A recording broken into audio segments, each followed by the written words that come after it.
Welcome to the Manuchehri Show, where energy and medicine meet. I will be your host for the next hour.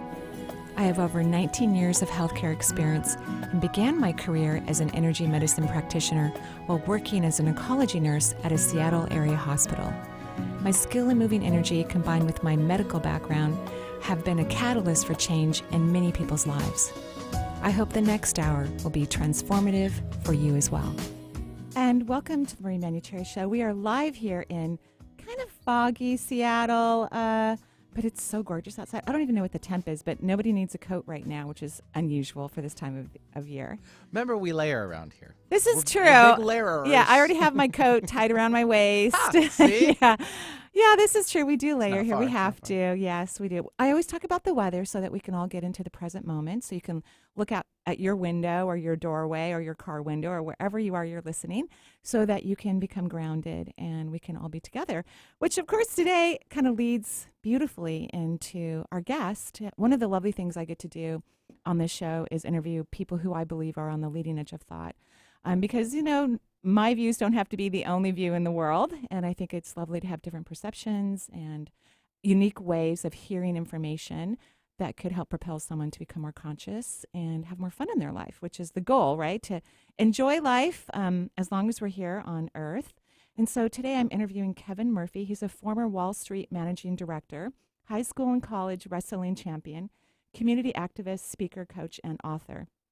He's also very spiritual, in my opinion. I've read his book, and most of it anyway, and it's beautiful. I was telling Kevin just before we went live, as we met a little bit on before air, is that all my girlfriends are getting his lovely book. It's called The Three Rooms, Change Your Thoughts, Change Your Life. All my girlfriends are getting this book for Christmas. Just now they all know if they're listening to the show, of Great, course. now you have to go shopping again. Yeah, of course I will. So Kevin, welcome to the show.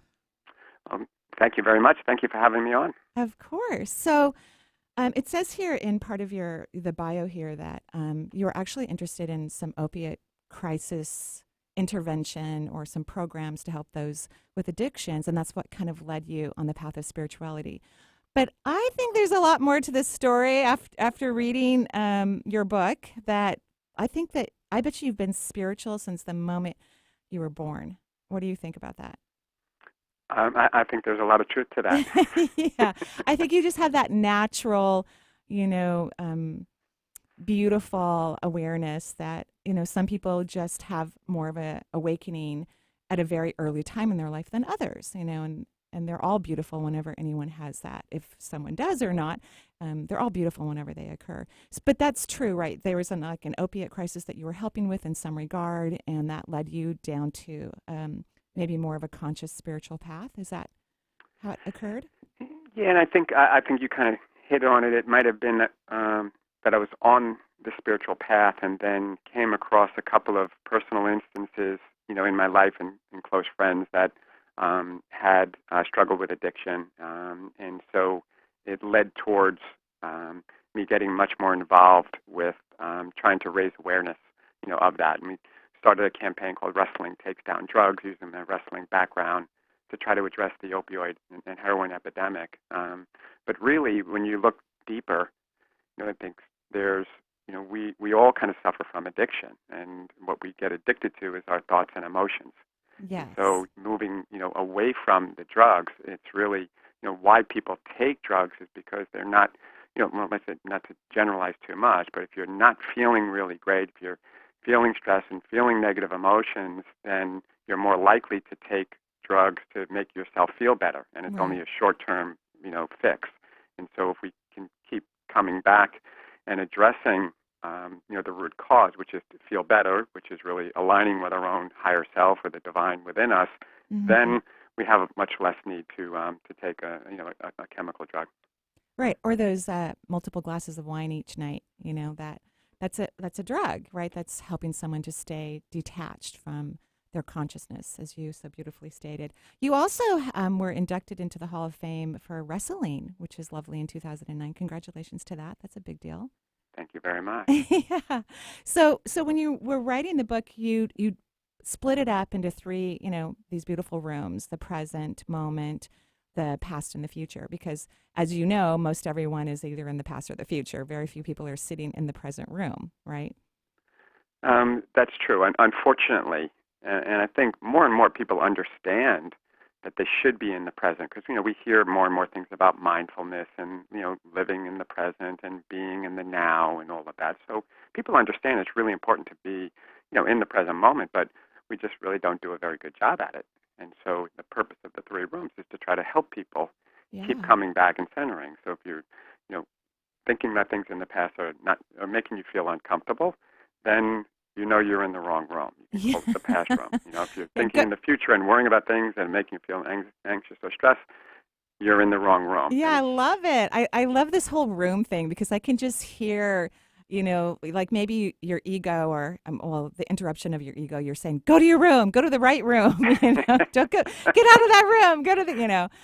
I think being in the present moment is challenging because it's boring and initially for most people when you're just feeling your feet in your shoes or looking at a beautiful scenery. I mean, you can do it for a little while, but people think it's not dramatic, right? It's not what your brain or your ego involved mind is telling you about the past or the future. And so people don't give themselves enough time to see how huge and significant and stunning and alive the present moment is. Yeah, and I think there's something like looking at beautiful scenery and things. I think the what makes people not get so enamored with it is because they start watching for a minute or two, and then all of a sudden their mind starts to drift, and they start Hmm. thinking about something that they have to do tomorrow or something that happens, and now they're thinking and they're not feeling so great, and then they look up and oh yeah, there's the sunset. Okay, but I got to go because I got to go do this, and then they leave and they go, yeah, that was okay.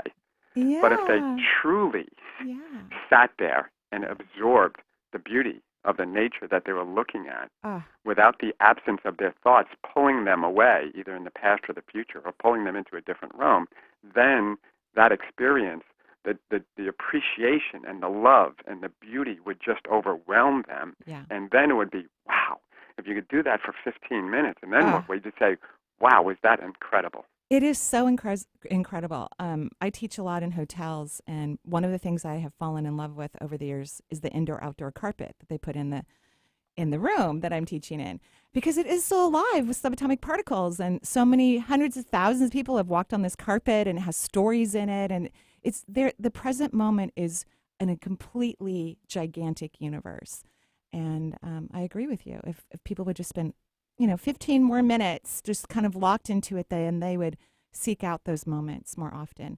So, could you give us a lovely analogy of these three rooms, based on your beautiful teachings?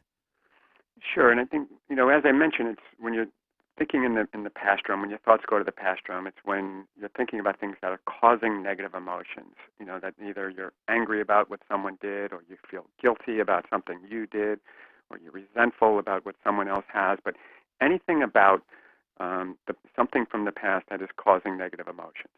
And the future realm is when you're thinking about something in the future, and it's also causing negative emotions. You're worried about something, you're thinking about what you don't have, or thoughts of lack, or there's fear or anxiety of what may happen. Typically, it's thinking about the worst case scenario, and you're feeling negative emotions.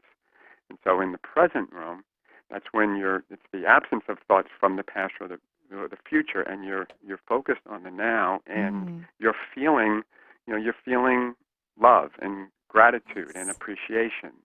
All Right. those derivatives of love. And the way you're in each room, which room you're in, is simply by how you feel. Wow. And so it's that alignment, because I like to think of that, everything is about alignment with our higher self. Right. And our higher self never leaves the present room. It's always there. Right. So anytime we feel negative emotions, and in the past room or the future room, they're all derivatives of fear, whether it's anger or resentment or Right. bitterness or anxiety or stress.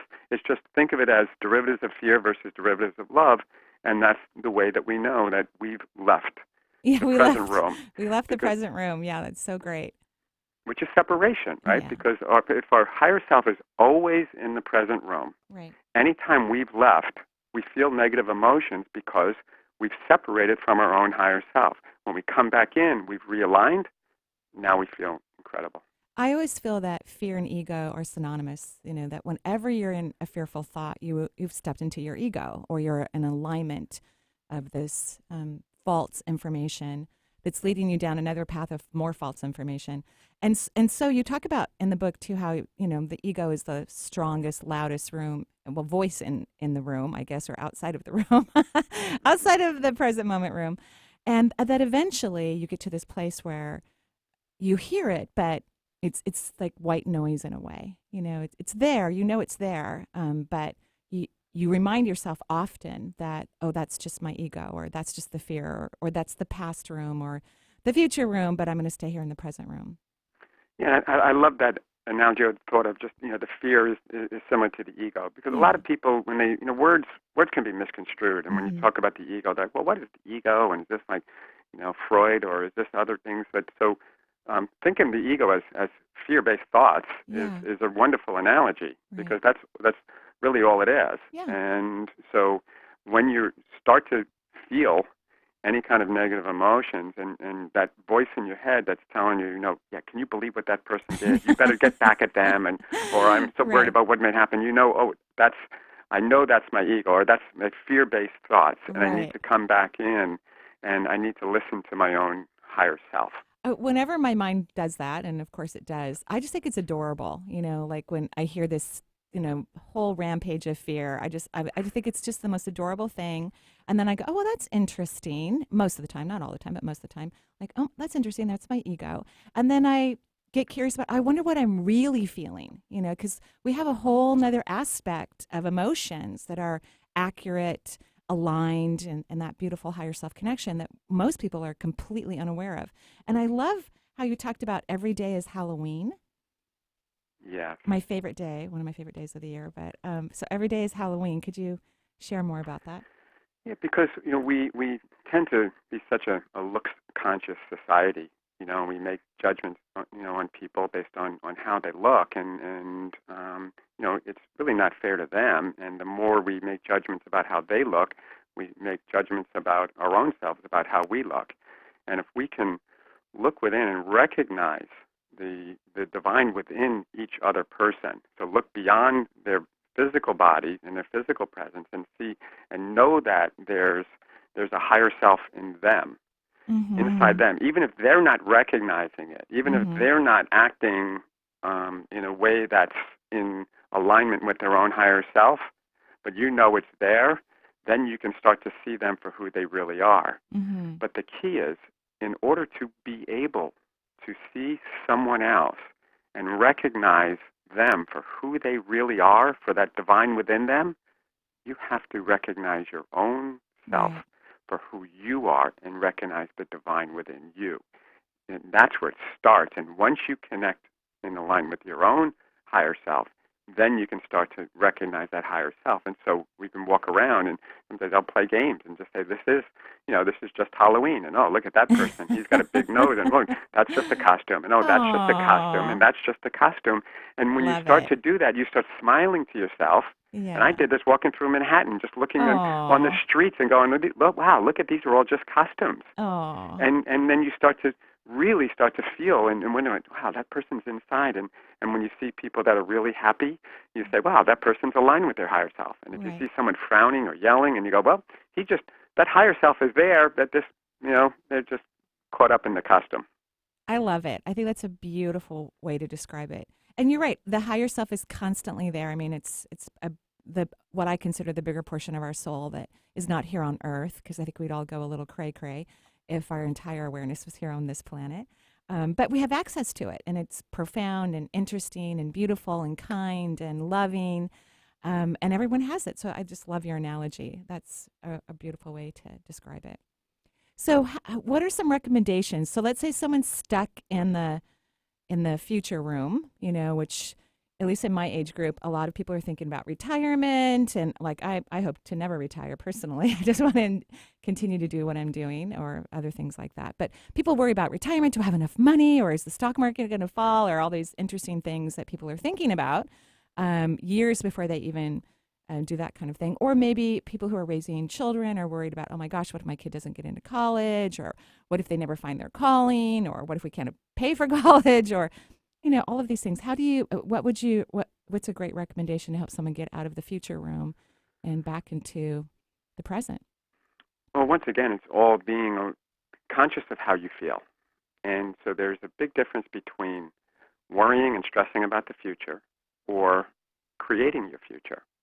And people say, yeah, I know that, but how can I do that when, all these things might be happening? And stressing or worrying about the future is when you go into the future room, because you're thinking at some point in the future, and you're looking at your life as it is now, and maybe you don't think you have enough money, and then you're projecting that into the future and say, I'm not going to have enough money in the future. I'm not going to have enough money. How am I going to get more money? And all those thoughts, and especially I'm not going to be able to do this. Those thoughts of I am not create all those negative fears. And ironically, you start to create what you're trying to prevent. You're worried about having more money, and because you're focusing so much on not having enough, you're not going to have enough because you keep, that's what you keep projecting out. Right. And instead, in the present moment, you can plan for the future, but you do it right now. And how you plan and create your future is in the present moment. You visualize and you think about what you would like to be. You'd say, I'd love to retire with enough money, just financially secure.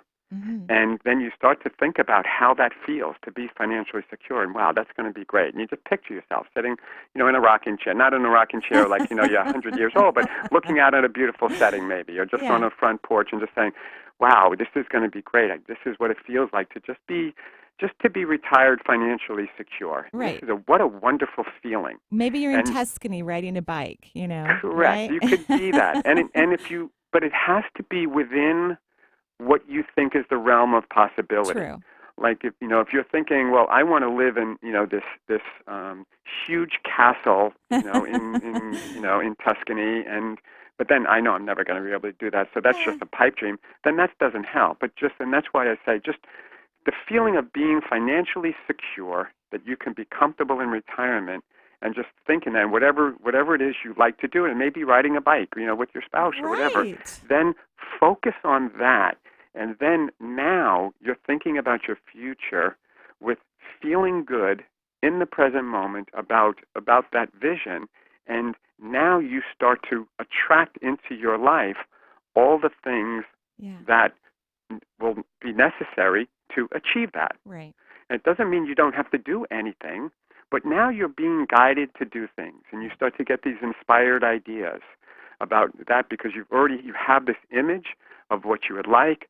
You're thinking as if it's already happened because you're already feeling it, and you can start to give appreciation for already having it.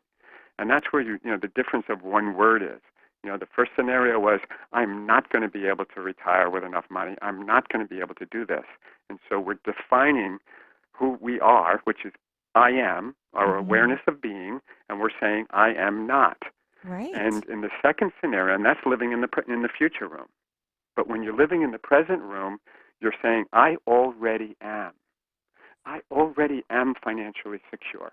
I'm envisioning that. I feel it. And now you start to live as if you already are financially secure at retirement. And you start to do all the things necessary to make that become a reality. And you attract into your life because it's so empowering to know I already am, even before it's actually physically manifested.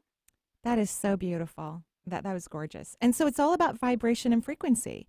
And if you're vibrating your subatomic particles, within your being and around you, then you start to attract all that information that you need and make different choices and feel that intense, beautiful, satisfying feeling, which is, of course, how we manifest as well. So that's great. I love that. Okay, so now can you give a scenario for our listeners about the past room? Because a lot of people get stuck in the past. I mean, we all do.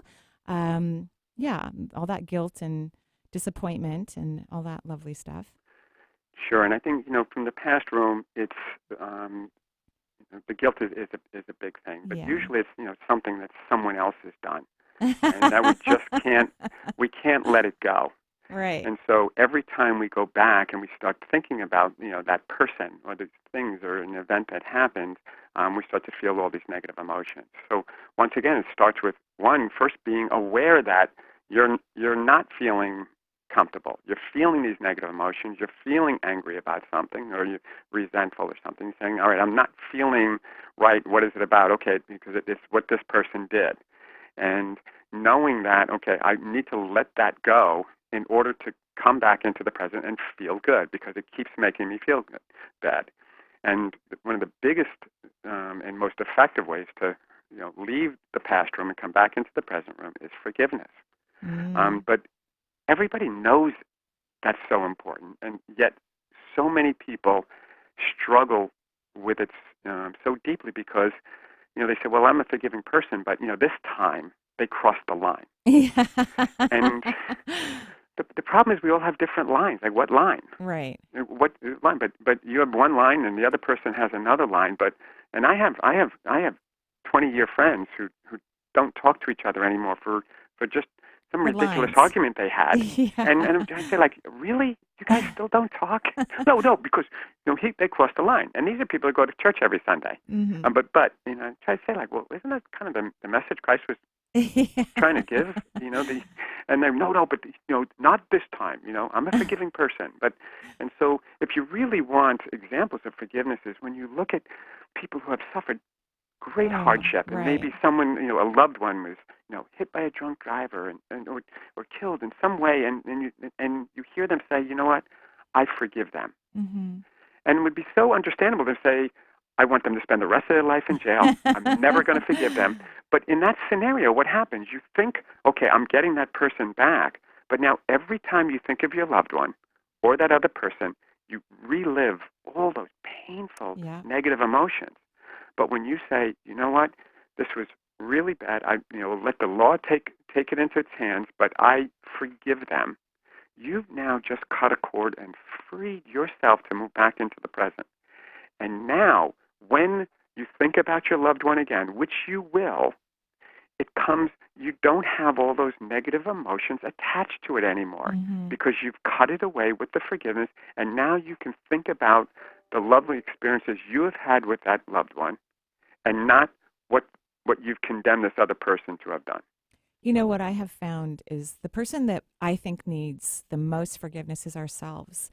And because we blame ourselves for everything, we do. Even if a loved one got hit by a drunk driver and we weren't even in the car, and it was in our car or whatever, we blame ourselves. And so I have found that the more I forgive myself, the more I love and cherish and honor me, then I have this natural, first of all, consciousness is elevated. So you get all this awareness about what really happened, which has nothing to do with anyone. We're talking about souls, and this is a temporary universe anyway.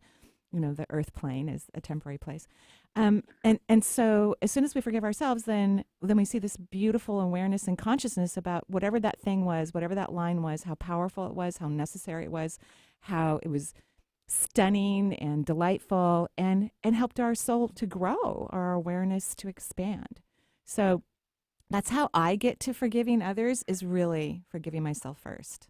I could not agree more. That people, with guilt is such a powerful negative emotion, and other people can make us feel guilty, but we can be just brutal on ourselves. Yeah. And so forgiveness is not just about other people. It's really about being able to forgive yourself first. I'll give a perfect example. Just this morning, I was talking to my wife about our daughter, and our daughter has an issue with her foot now. She's a dancer, and my wife, and it's all being addressed. Right. But she keeps going, I should have caught this earlier. Right. I should have done this. I said, stop. You keep going back. She goes, I know I'm going to the past room. I go, yeah, but not only that, but you're beating yourself up. You need to just let it go. You need to forgive yourself. Did you intentionally try to delay? She goes, no, of course not. I go, okay, then you need to let it go. And forgive yourself. It's nothing that you really did, and now she's going to be treated. So you're right. We're brutal on ourselves, so we really do need to learn to forgive ourselves as well. As you were talking about that story, and I think a lot of people can relate to it, I was remembering my youngest. All my kids played soccer forever. I called it soccer hell after a while because we live in the Northwest, so we're outside, drenched while kids are playing soccer. And she played select and varsity. And she had this interesting cyst on the front of her foot, and we took her to a sports medicine doctor, and when they did the x-rays, he showed how she'd had all these healed fractures, that she kept breaking her foot, and we didn't even know it, like hairline fractures. And she eventually quit soccer, which she said she was so happy she quit. But it was, of course, we felt terrible, like, oh my gosh, our baby's like having these many fractures. We don't even know it. He said he would remove the cyst, but it would grow back. Eventually, of course, we just let it heal naturally and everything was fine. But yeah, we felt terrible, but she wasn't complaining. She didn't say my foot hurts. She's just kicking the ball so she could win. And your daughter has that really strong personality of, yeah, I want to be the best and talented. And she is. So that was a great analogy. And you brought something else up, before, about, energy and the vibrations. And when I was thinking about, the three rooms and explaining, the places where our thoughts go, in this quiet meditation, I started thinking, well, what is a thought? And, one day I just wrote on a whiteboard that I have, a thought is a vibration that is stored as energy in this field of potential probabilities, right, and it's just waiting to manifest. Right. And how it manifests is the vibrational frequency that we're on. Because every single thought, whether it's resistant negative thoughts or inspired ideas, they're all stored in this same field of potential probabilities. And if we're in this negative mode and feeling stressful or angry or things like that, we're going to attract more of that into our lives. And if we want those inspired ideas and we want them to manifest in our lives, we simply need to be in in vibrational alliance with that. You said that beautifully. And it has been an absolute pleasure interviewing you today, Kevin. This is Kevin Murphy. He wrote the book, The Three Rooms, Change Your Thoughts, Change Your Life. I love the book. Like I said, all my girlfriends are getting this for Christmas. If they're listening to the show, well, they know not to buy it because it's a stocking stuffer for them or whatnot. It's beautiful, well written. I really enjoyed it. It's also funny. You've got great, beautiful spiritual insight and comic relief as well. So thank you again for taking the time to write a lovely book and enlightening all of us this morning. Well, thank you very much, and thank you for having me on. I really enjoyed it. You're welcome. Have a lovely day. Thanks, you too. And we're going to take a break here on the Marie Manuchehri Show. We will be right back.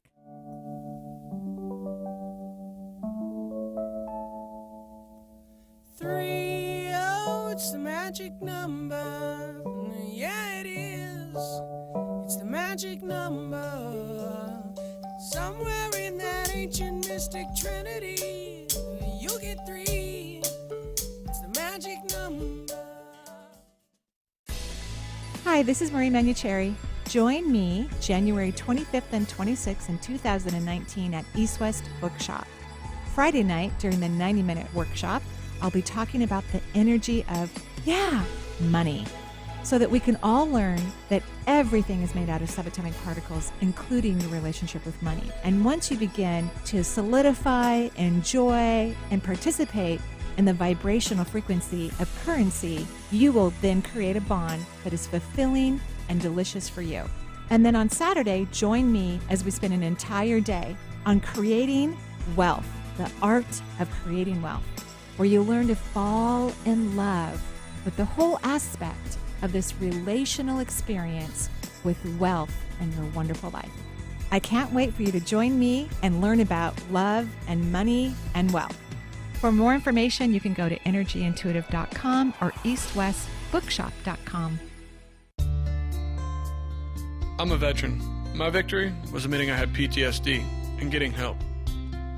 As America's veterans face challenges, DAV is there. I no longer see it as a weakness, but as a sign of strength. I call it post-traumatic growth.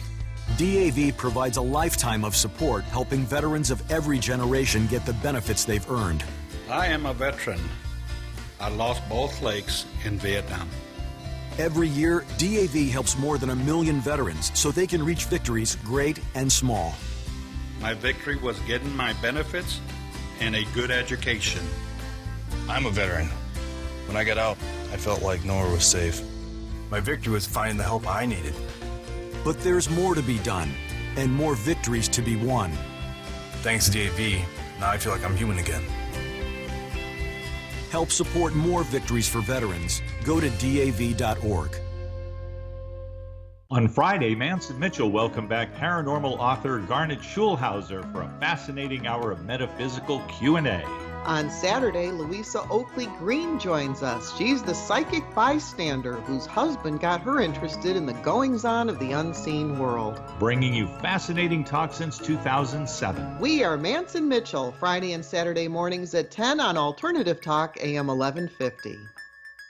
Alternative Talk 1150. We're on your radio at 1150 a.m. We're on your HD radio at 98.9 Channel 3. So many ways to listen. We're on the web at 1150kknw.com. Streaming live audio and video as well as MP3 archives of many of our shows. So many ways to listen. And now, we're on your smartphone or tablet. Download our free app in the Apple App Store or Google Play and take Alternative Talk 1150 anywhere you go. So many ways to listen. Marie Manuchehri has had the pleasure and honor of shifting the vibration of thousands of clients and students from around the world. Her method, Divine Energy Medicine, is the art of raising the human energetic frequency, leading to mental, physical, emotional, and spiritual health. During this 2-day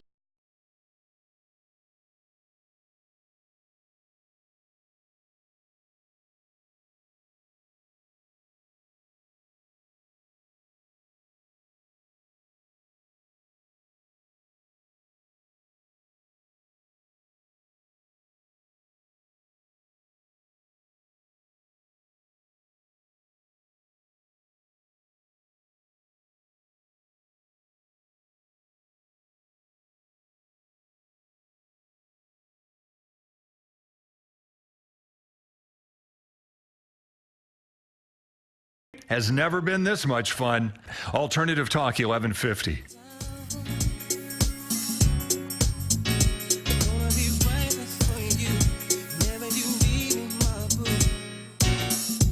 Never thought I'd know such pleasure. Never thought I'd come to. Yeah, great music. Again, Benny, you know what I love. So thank you so much for playing all the music I love. I just went dancing last weekend with Michelle.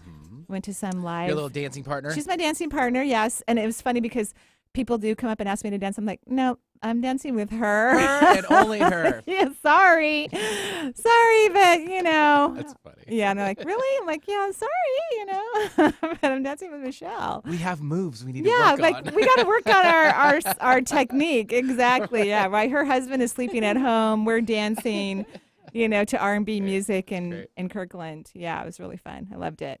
And I tried to get my kids to come because all of them were in town because we were celebrating, you know, baby girl. My first grandbaby how'd the turned party go 1. last Oh my week? God! Good. Well, baby girl cried for her most of her birthday party. We had 65 people there. I mean, it was a little It's a crowded. little overwhelming. It was really loud, and they're a bunch of kids, and they're playing with, you know, balloon toys that a balloon maker's making, and they got sparkles all over them, and there's a pinata. There's a lot going There's on. like so she and my daughter. Pinata for a 1-year-old? Well, it was for the You're other. out there, like, trying to, it was like, for the other kids. There was other kids there that were older, right? So my daughter and baby girl Camilla were actually in my office pretty much the whole party. You know, because she needed to breastfeed and be held, and every time she walked out, she'd start crying. So all the other moms who are breastfeeding right now too, or had little ones, they would go and sit with my daughter. But the rest of us had a blast. That's good. That party was fantastic.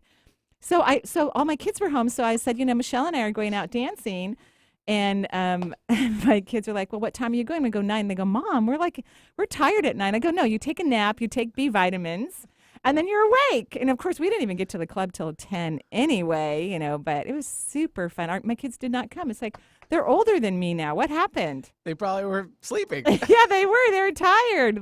Just let Mom and her friend do her Oh, thing. we just had so much fun. It was great. Yeah. They'll come back around. It's a This full is circle. true. It's a a full circle. It is. It's full circle.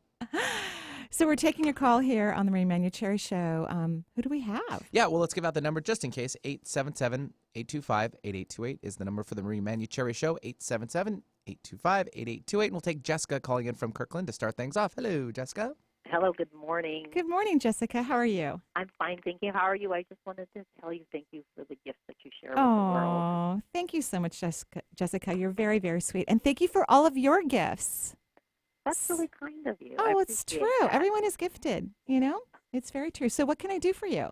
Okay, I'm calling because I am having ridiculously crazy, terrible night sweats. Uh-huh. soap the bed. She, Uh-huh. like, you would think I shower or took a run outside. And in addition, almost 12 months ago, I was having lots of tingling in my hand that was waking me up And bilaterally. just one, bilaterally, yeah. Much worse on the right side. Yeah.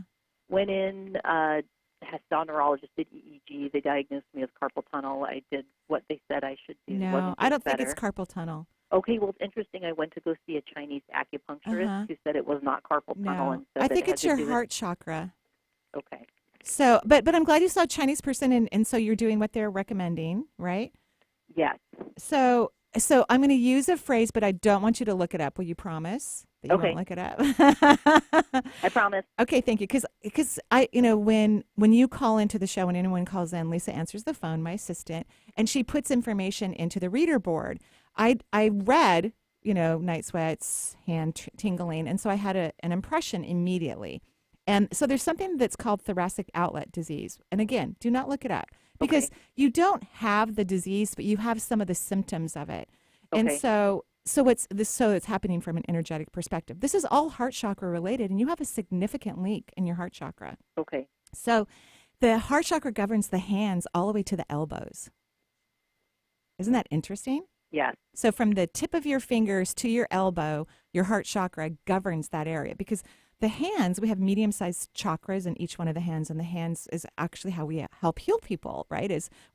Ourselves. Like if someone falls down, a little kid, and they scrape their knee, we hold them and we put our hands by their knee like, oh, I'm sorry. And then we literally start sending energy to their boo-boos. I haven't said that word in a really long time. But I have a feeling I'm going to be saying that word to Camilla as she starts running around the house. She's so cute. Or to me, Or to I fall down once in a while. Okay. Or to Benny. It could happen. Benny, little boo-boo. So one of the things that's going on for you is you are not a good receiver. You know what I mean? Yes. Yeah. And Yeah. it's you kind of suck at it. That's just how I feel. That's what the universe said. They love the word suck for some reason because it's kind, it's not too mean, it's cute. People aren't usually defended by the word or offended by the word suck. So you suck at receiving, and you need to work on this. So your new what if question is, what if I easily receive? And here's the caveat to it. What if I easily receive all that I truly deserve? And then I think you need to get out in the world and start working with people. What do you think about that? So when you say out, because I'm in the midst of making a job change that is fairly significant. I've been at the same place for the decade and also in a marriage for 21 years, and that hasn't been good, at least for a decade also. So are you going to leave the marriage? Yes, I have. Good. I have. Great. So that's step one. He moved out in July, Great. and I resigned on Friday from my job. Okay, great. Yeah. Great. So do you want to do work in the world?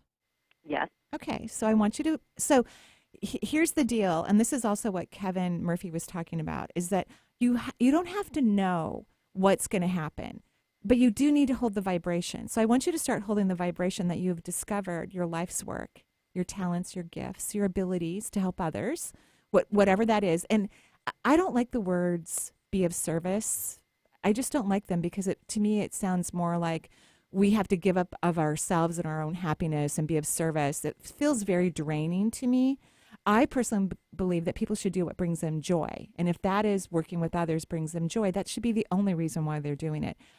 Then we are naturally of service. Like I do what I do because I love looking at your energy system. I love that I drew out your chakras and my mind already said, oh, this interesting symptology of this one disease that you're not going to look up. And when I drew out your energy, there was this massive leak at the heart chakra. I'm like, oh, yeah, that goes along with what my thought was. So when a client comes to my home and they're sitting in a chair and I walk in and I see their dead relative next to them or whatever the deal is, that's why I do what I do. Now, does it tend to help people? Yes, it does. And I'm grateful for that. But I do it for the joy of being able to see in a multisensory way and to feel and hear and know. So that needs to be your focus, is your joy. And you're not good at receiving. So it can be difficult for you to discover your passions and your talents if you don't have the energy and the bandwidth to allow it to happen. So I want you to work on receiving, and then you're going to hold that satisfactory energy that you have discovered your talents and you're fulfilled and thrilled and grateful. You don't have to know what they are. You will become aware of them. That's the fun part because the universe loves to surprise people. And people want to know everything. But how is that going to happen? When is it going to happen? What's going to happen? And those words are a complete waste of time and energy. Okay? So you're on the right track, leaving a relationship that wasn't fulfilling. That was excellent. And then leaving a job that also wasn't fulfilling. So that's actually on the path of receiving. Getting rid of things that are draining is excellent. So you're on the right track. So I'm on the right track. Yes. And please don't worry about your hands. And now that you're going to work on receiving, you're going to notice that's the symptoms going away. Okay. Okay? Receiving. Perfect. Yeah. Thank you so much. You're I appreciate welcome. you. Have a great day. Thanks, Jessica, for dialing in. And 877-825-8828 is the number for the Marie Manuchehri Show. We'll travel down to L.A. where we have Aaron joining us. And Aaron, I hope you're not at all in those wildfires and so forth. Is everything okay? I mean, we send our love to everyone down there. Are you okay? Yes.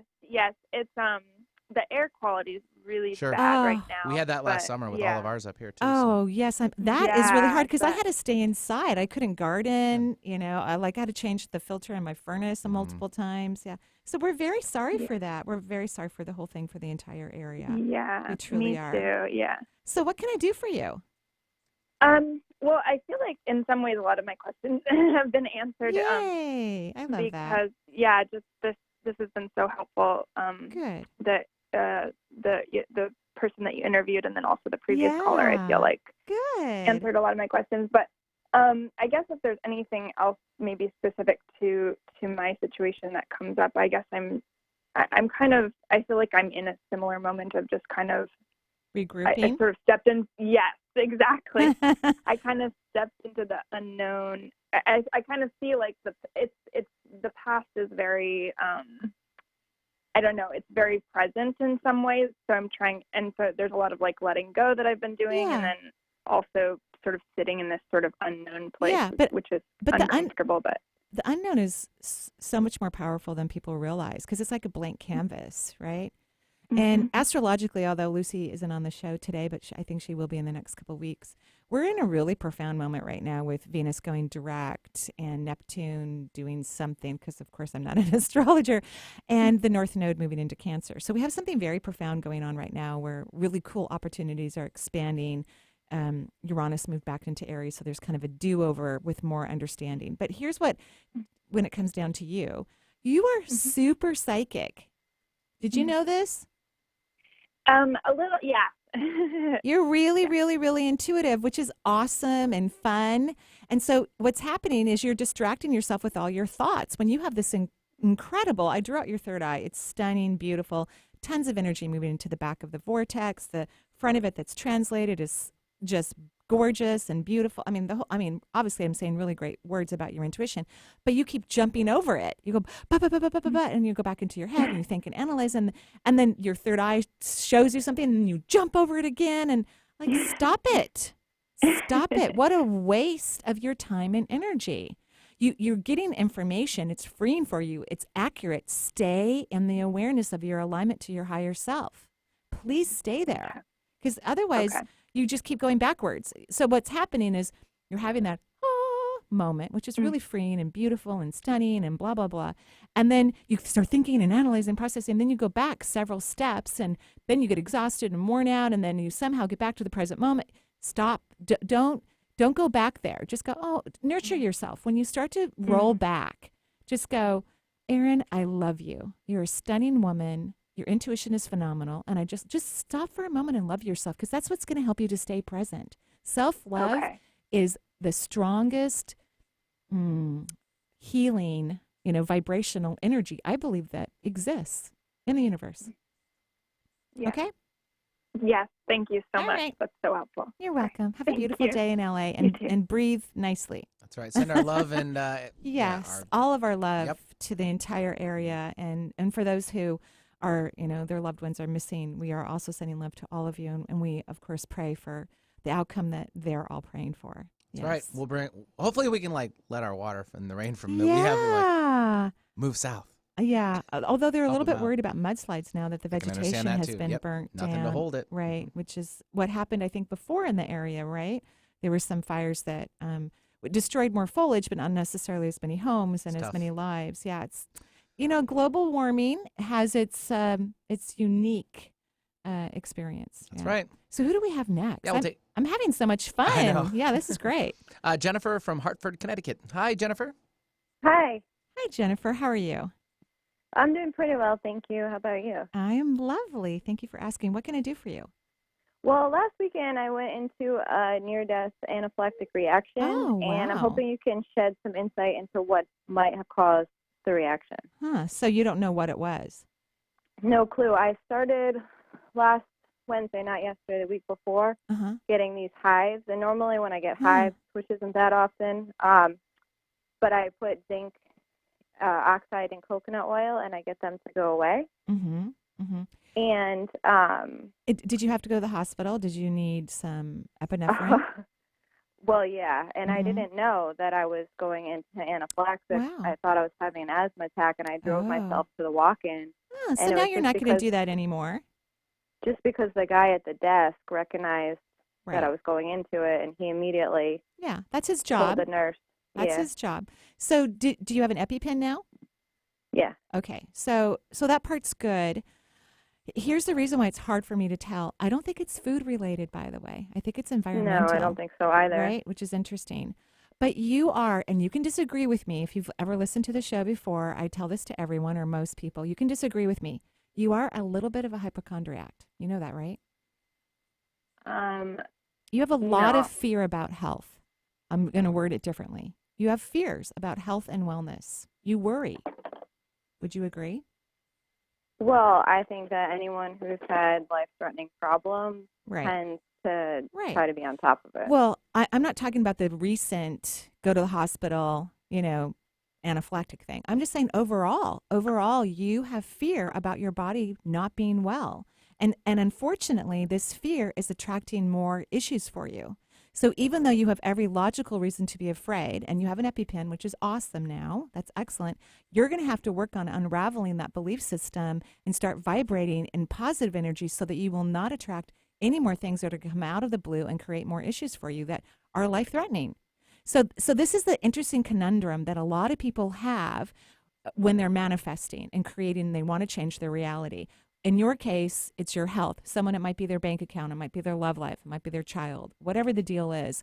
You have to unwind your belief system, even though there's logical reasons for you to have the belief system you have, but you have a very powerful mind. In fact, when I look at people's minds, I kind of gauge them on how quick their mind can manifest. You have a very fast manifesting mind, and you tend to be a negative thinker. We're going to say again, logical reasons, let's say. You can't do that. Your mind is so powerful that if you start to go down the negative road, it's going to be like this lovely rolling tumbleweed in Oklahoma with wind behind it. So you're going to have to find ways, because you got the EpiPen now. So now that's a blessing. You know what to do. If you start to have something, you can take care of it. This is lovely. Excellent. I want you to focus on that. But you're going to have to work on starting to feel safe and healthy. And so what I'm going to recommend is that you start saying to yourself, what if my health is improving? What if my immune system is strong? What if my thought process is leading towards health and wellness? And I understand how you might be feeling with my suggestions, because you're looking for the cause so that you can avoid it. But I'm seeing from how I'm looking at your energy is that you're just going to come up with another cause because of where your vibrational energy is. And that's what we want to stop. Does that make sense? Yeah, I mean, I would say that I had a lot of chronic illness in this life, and I had a lot of near-death health problems, and I do work to relieve trauma, to work through that. I wouldn't characterize myself as a negative thinker, but I would say that those belief systems are in there because of deeply rooted trauma. Well, exactly. I mean, people who have money issues, they've had real money issues, but they still have to change their thinking in order to have a lovely bank account. This is just the reality of the world we live in now. The vibration of the universe has increased, the earth in particular, significantly. So the energy is positive, more positive on the earth than it's ever been in documented human time. And I know a lot of people don't believe that, but that is absolutely 1,000% true. So when we vibrate our energy, even if there's realistic reasons to be vibrating where we are, below that vibrational line, we attract more negativity. So you're going to have to work on, and what if questions are the best? What if I'm getting healthy? What if my past is history and my body is moving in a positive vibration? You can be as general as you want so you don't trigger yourself. But yeah, and I would take the word trauma out of your language in the future as well, because that is a negative word, although it's appropriate for our conversation and for you explaining things. But I would really look at the way you describe the things that happen to you, because your mind is so strong, it locks onto it. It creates a vibration faster than most people, and then you're back in another difficult situation. Okay, so you don't think, other than the thought process, there was a cause per se? Well, it doesn't work like that. So your thought process is bringing the thing to you. That's what I'm saying. Sure, there's something in the environment that bothered you, but if you can change your thinking and the vibration in your body and the belief systems in your brain, then that thing is not going to come into your energy system, or your immune system is going to get stronger than that thing. That's where we are right now with you. Someone else who has more positive thoughts, but they have an allergy to peanuts, I'd say, okay, don't eat peanuts anymore, right? But yours is different. Your brain is so wired for fear about your body going into all kinds of potential health issues that you're now attracting them to you energetically from your thoughts. That's what I'm saying. And it's not conscious. It's not like you're consciously doing this. It's just a vibrational play. This is a scientific electron-proton exchange that's occurring in the universe. It's not your fault. Does that make sense? So you would say I have to clear the subconscious mind of fear around health, is what I'm hearing. Yeah, yes, you said that beautifully. So you're going to have to start thinking positively. And you got the EpiPen, so that's awesome. I'm glad you have it. I'm glad you went to the doctor, and I want you to go to the doctor every single time something happens. I want you to do all the right things, but let's work on changing your minds, because you're having like a post-traumatic stress event multiple times, even in your thinking, and it's lowering your immune system and attracting negativity to you. Okay, that makes sense. Okay. Okay. Thank you. And we're going to send you tons of light to keep you well. All right? And thank you very much. You're welcome. Have a great day. Thanks, Jennifer. I think we have time for maybe one more. We'll travel to Chicago. We have Libby joining us. Libby, welcome to the show. Thanks for waiting so patiently. Yeah, thank you, Libby. That's very kind of you. It's so much better than being on my computer at work all day. Are you at home? No, I'm at the office and in a little phone booth. Yeah. I love it how people are like either in the elevator, the bathroom, their cars. I just love it, love it, love it, love it. So what can I do for you? Oh, thank you. And I just very concisely want to say thank you and how much I appreciate your show, but I know we're short on time. So I'll just say... you're welcome. Thank you. So historically in my life, in my relationships, I've not been really great at identifying romantic partners and relationships that I should keep versus release. Yeah. And for the past couple months, sort of on and off, I've been seeing, a few guys, but particularly one guy who's sort of been sticking around. And he's not someone I ever necessarily would have picked, but I really enjoy his company. Good. And I'm just not sure if it's something I should pursue or if it's something I should maybe drop because I'm in my head about it. Or yeah, you're in your head about it for sure. The first thing that you said that I liked is he's not who you normally pick. That made me feel good, because I think when people who notoriously don't pick what they deserve, right, that when they do finally pick something that's good for them, it's not who they would normally pick, right? So that part's good. So here's my question. Are you having fun? Yeah, I am. Are you laughing your head off? Sort of, sometimes. Okay, so there's laughter. Mm-hmm. Does your energy stay elevated when you're with him? For the most part, yeah. Okay, so how's the chemistry? 80%. Okay, 80% is pretty good percentage. There's room for improvement. Yeah, that's pretty some good. improvement needed. I can see that too. So what's your complaint? That's what I want to know. What's the complaint? Lisa's shaking her head too. About it. When I started seeing him, it was something that was very casual, and I didn't really see it going anywhere. And it's sort of keeping it that way. He's not someone that like easily fits in with my family necessarily. He's just different than I normally am used to. Mm-hmm. So have you had a talk with him like, hey, I think I'm really liking you. What do you think about that? And do you see this going? Have you had a conversation with him about it? No, I was planning on maybe doing that this weekend, but I'm in my head. Yeah. Yeah, I would have a conversation. I mean, if you're hanging out with this guy and you like him and you're starting to like him more, I think let's have an honest conversation and see where he's at, because that's how you're going to know. If he's like, hey, no, I'm not into a committed thing and blah, blah, blah, then you know. Okay, he has a lot of what I'm looking for, which is excellent. That means you're on the right path. You are on the right path. You're having fun. The chemistry is 80%. These are good things. Now, if for some reason he's not in the commitment thing and that's what you apparently want, that's what your energy is telling me, by the way. But I love that you've been relaxed about it and not taking it too seriously. I think that's that was helpful for you. So if you have this conversation and he's like, nah, then you can go. You can either stay in it for fun, or you can go find someone else to date. So you're on the right track. These are all positive things. And here's what I want you to do: start feeling satisfied. Like, wow, you don't have to think about him in particular. Just like, wow, I'm in an amazing relationship. I'm on the right track. I want you to start moving forward in that way. Don't get caught up in your head. Go back into the present room. Read Kevin's book, Kevin Murphy's book, and learn to go back to your room, the right room, okay? Sounds perfect. Thank you so much for calling into the show. And we're so sorry we didn't get to Asheville, North Carolina, one of my favorite places, or back here in Kirkland. We love all of you. We wish everyone joyful blessings. Bye-bye for now.